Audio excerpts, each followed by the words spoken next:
You're never going home after this. Now there's a brave face. Hello everyone and welcome back to Get Writing. Ever been itching to write a new story but not knowing quite what to write? Well, stick around because today we're learning how to use the transformative power of metaphors to generate story ideas. Let's dive right in.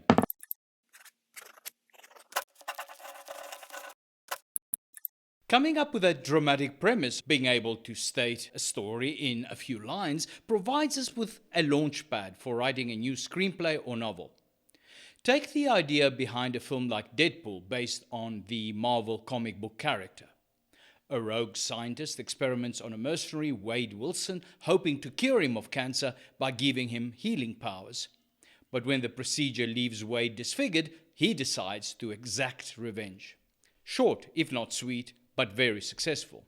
How do we come up with our own ideas, however, especially if we're stuck or feeling uninspired? Well, some of the most haunting, beautiful, and thought-provoking metaphors come from poetry and literature. They are out there and have been there for centuries, waiting to inspire us today.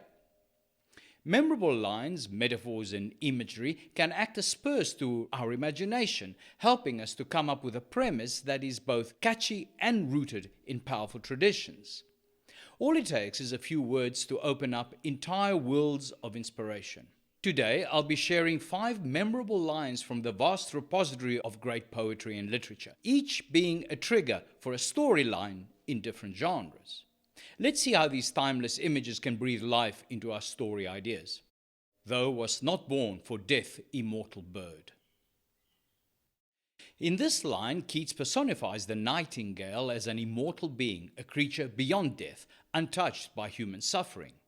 Its song transcends time and mortality, tantalizing us with the notion of a life free from death. The line triggers this possible storyline in the fantasy genre. In a world where some birds are guardians of souls, a young orphan boy discovers that a nightingale said to be immortal carries the spirit of his lost mother.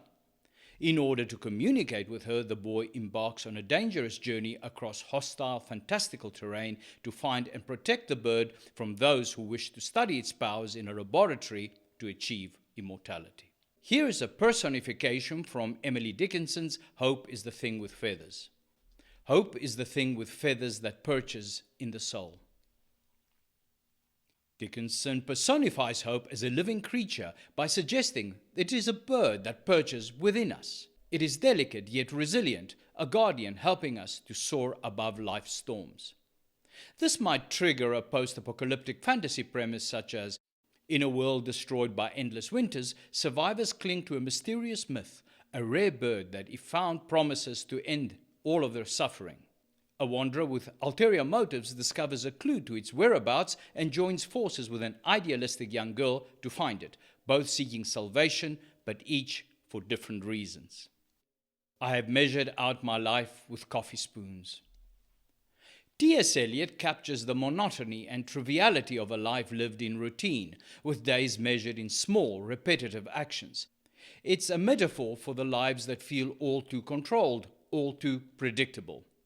This could inspire the storyline in a drama genre such as an aging wealthy accountant, disillusioned by his mundane, repetitive life, realizes he has spent more time in his office and in coffee shops than anywhere else.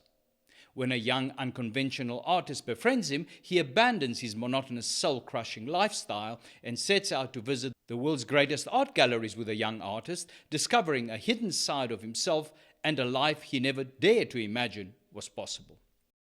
Wordsworth's daffodils evoke joy and the beauty of nature.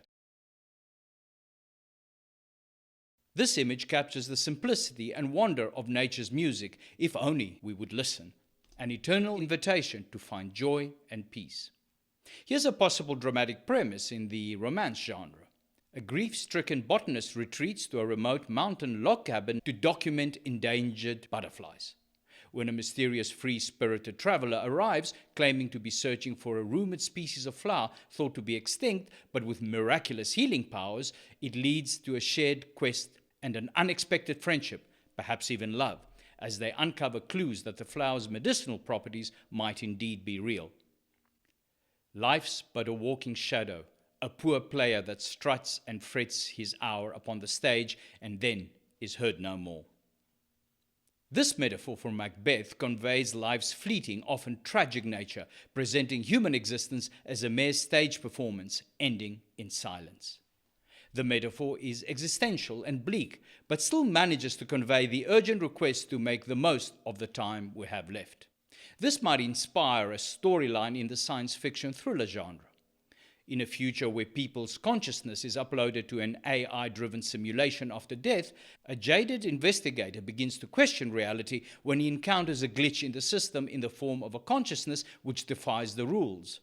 As he inquires deeper into the mystery, he uncovers a conspiracy suggesting that life and death are mere stages in an endless game controlled by external players.